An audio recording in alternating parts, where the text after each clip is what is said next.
Stop. Look at this man. He fought in the First World War. Not as a historian. Not in a documentary. He fought in it. He wore the uniform. He drove the ambulances behind the Western Front in 1918. And he was alive in 2011. The armistice was signed in November 1918. He lived another 92 years. When he died, he was 110. He enlisted at 16. He outlasted everyone he served with. He became, by the end, the last living American who could say he had been there. His name was Frank Woodruff Buckles.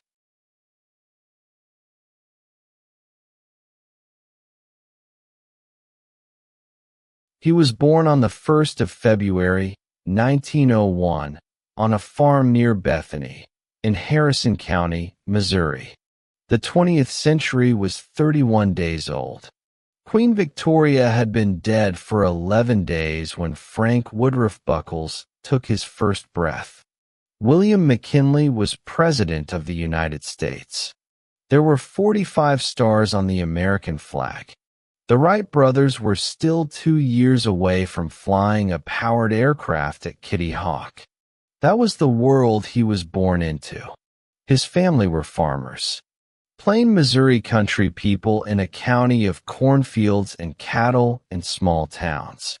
At some point during his childhood, the family moved south to Oakwood, in Oklahoma, onto a farm out on the prairie, where Frank grew up doing the unglamorous work of a farm boy in the first decade of the 20th century.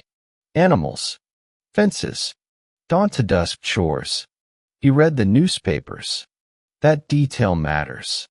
In 1916, in a farmhouse in Oklahoma, a 15-year-old boy was reading the papers and following a war happening 4,000 miles away, in trenches he had never seen, between empires he would never visit. The European war had been grinding through Belgium and France for 2 years. The casualty lists were already in the hundreds of thousands. American newspapers ran them on the front page. The boy decided he wanted to go. In April of 1917, the United States declared war on Germany. By August, Frank Buckles was 16 years old and standing in front of a Marine Corps recruiting sergeant in Wichita, Kansas, claiming to be 21. The Marines rejected him. He was underweight. He tried the Navy next. The Navy rejected him too, flat feet. He went to Oklahoma City and tried the Army. The Army recruiter looked at the skinny farm boy and asked his age. Buckles said 18. The recruiter, by Buckles' own later account, did not press the question. On the 14th of August, 1917, Frank Woodruff Buckles was sworn into the United States Army. He was 16 years and 6 months old.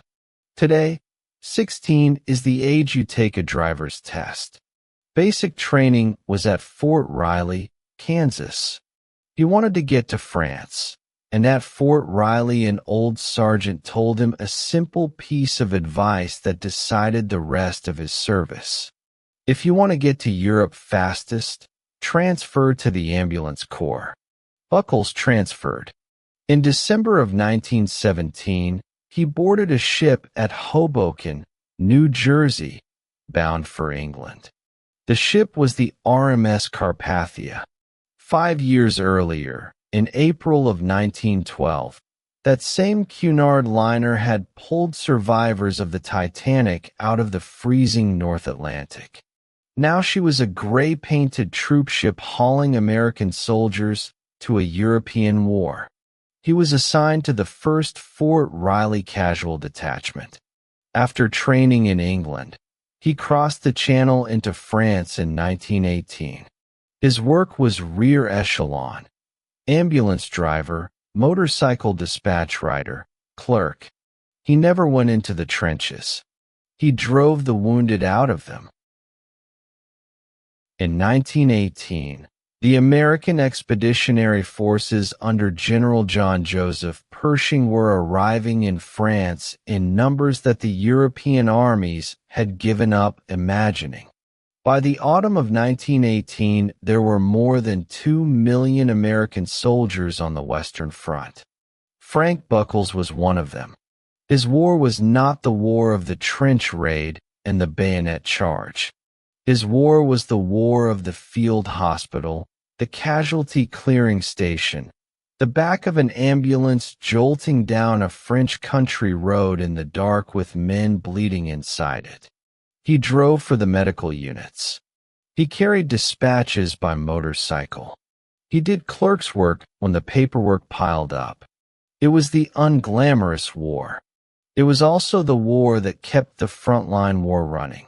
By the autumn of 1918, the AEF was fighting the largest American battle in its history up to that point, the Meuse-Argonne Offensive. Over 47 days, more than 26,000 American soldiers were killed.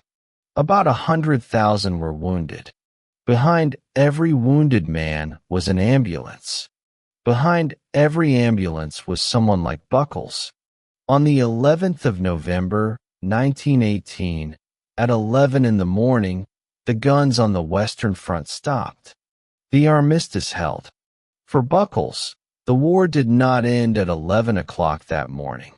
After the armistice, the Army assigned him to a new job, escorting captured German prisoners of war back to Germany as part of the Allied occupation. He spent the better part of a year doing that work. He saw German soldiers walking home into a country that no longer recognized itself.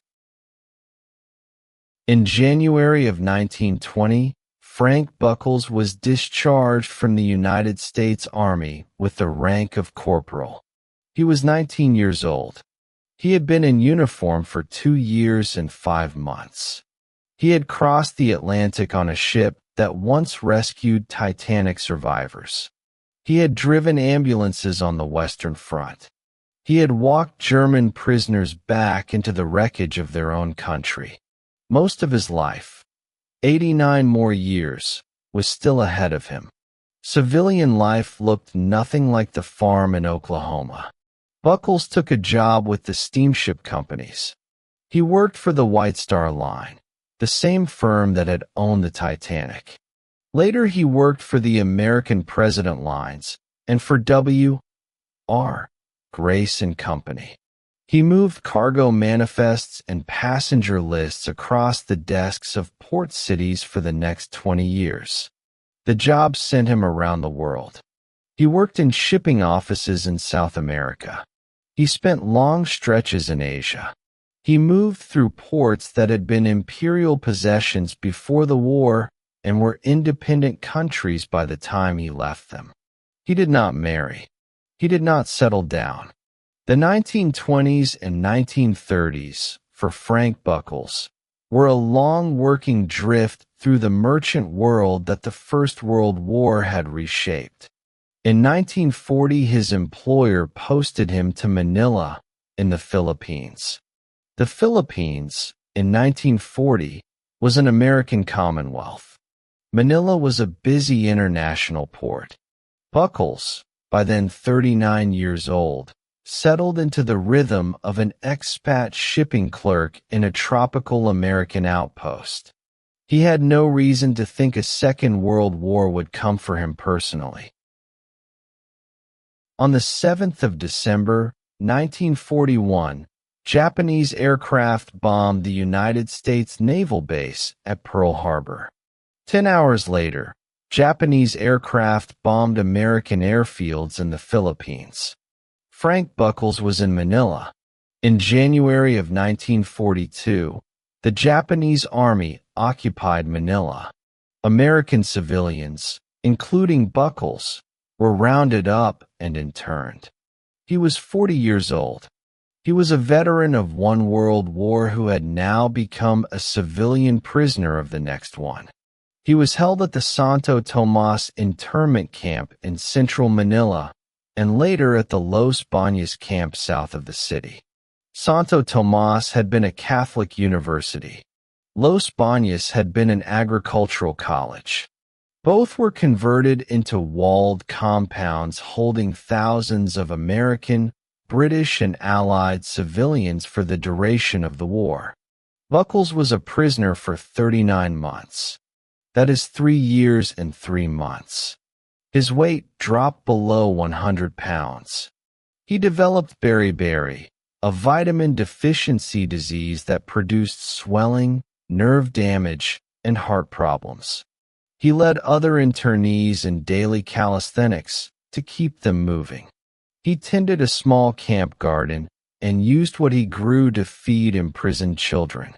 He was, by the testimony of fellow internees later, one of the steadier presences in a place where steady presences were the difference between surviving and not. On the 3rd of February, 1945, soldiers of the United States Army 1st Cavalry Division entered the gates of Santo Tomas. The internees were liberated. Frank Buckles, age 44, had survived his Second World War. He is, as far as anyone has been able to verify, the only person who served in the United States Army in the First World War and was held as a civilian prisoner of the Japanese in the Second.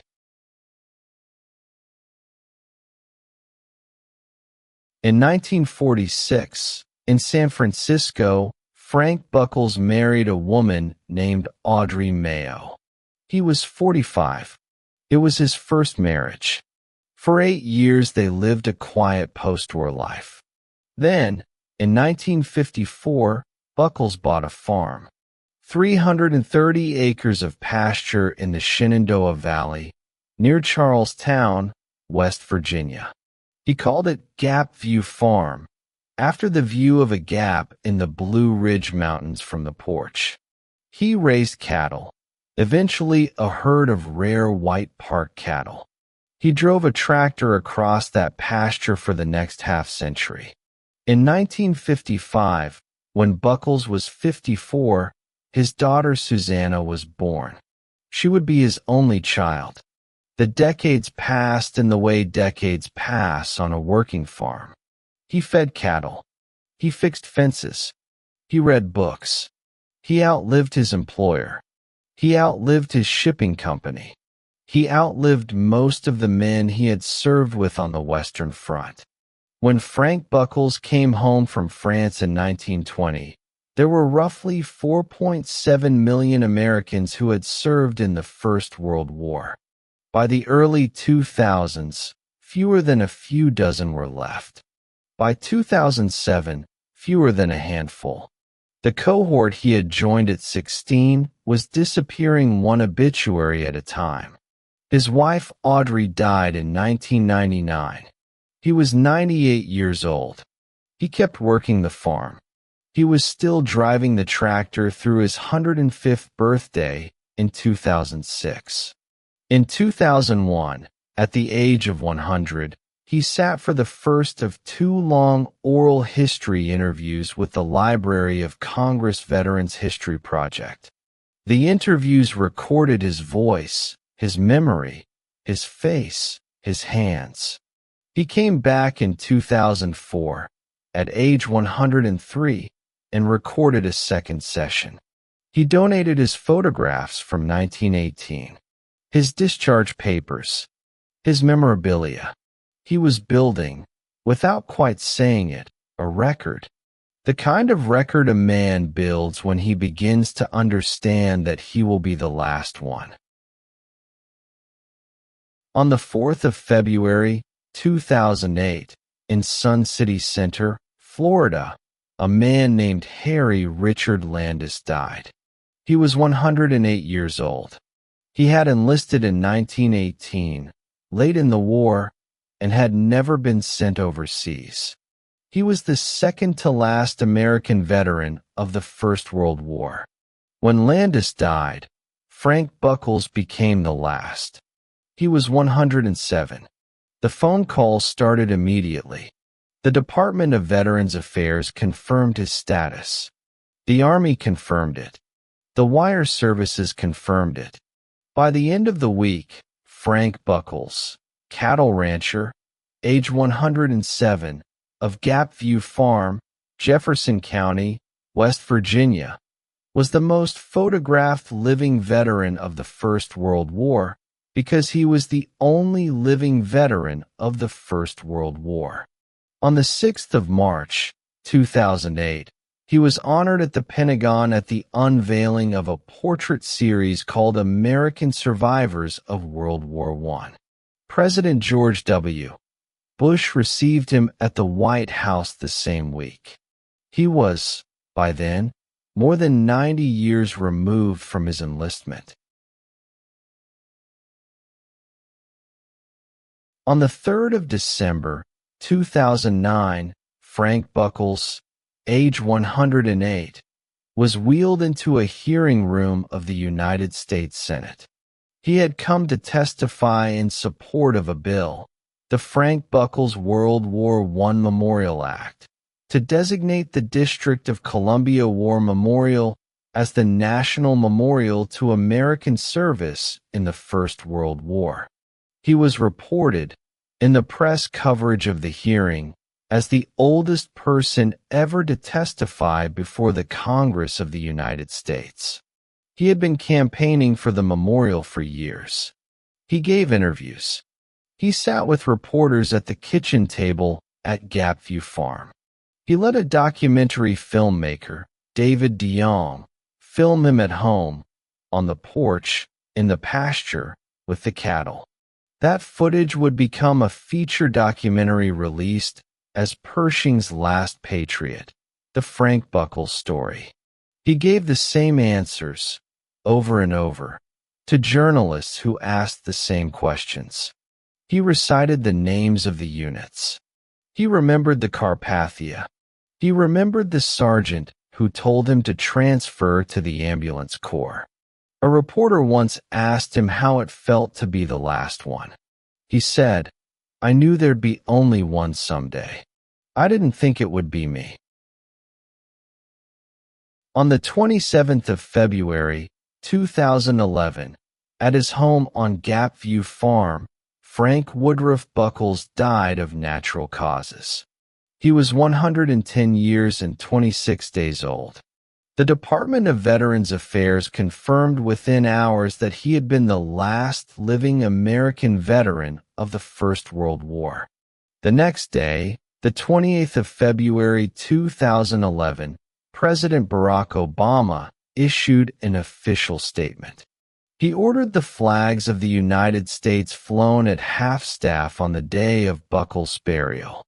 On the 15th of March, 2011, with full military honors, Frank Buckles was buried at Arlington National Cemetery. His grave is in Section 34, near the grave of General John Joseph Pershing, the commander he had volunteered to serve under in 1917. President Obama and Vice President Biden paid their respects at the Memorial Amphitheater. A horse-drawn caisson carried his casket past rows of white headstones in cold March sunlight. He was not, strictly speaking, the last living veteran of the First World War on Earth. In a village in Norfolk, England, a woman named Florence Green was still alive. She had joined the Women's Royal Air Force as a teenage canteen worker on the 13th of September, 1918. When Frank Buckles was buried at Arlington, she was 110 years old. She died 11 months later, on the 4th of February, 2012, at the age of 110. When Florence Green closed her eyes, the last living thread to that war, anywhere in the world, closed too. But the American thread had already been cut on the 27th of February, 2011, at Gapview Farm. He was 16 when he enlisted. He was 110 when he died.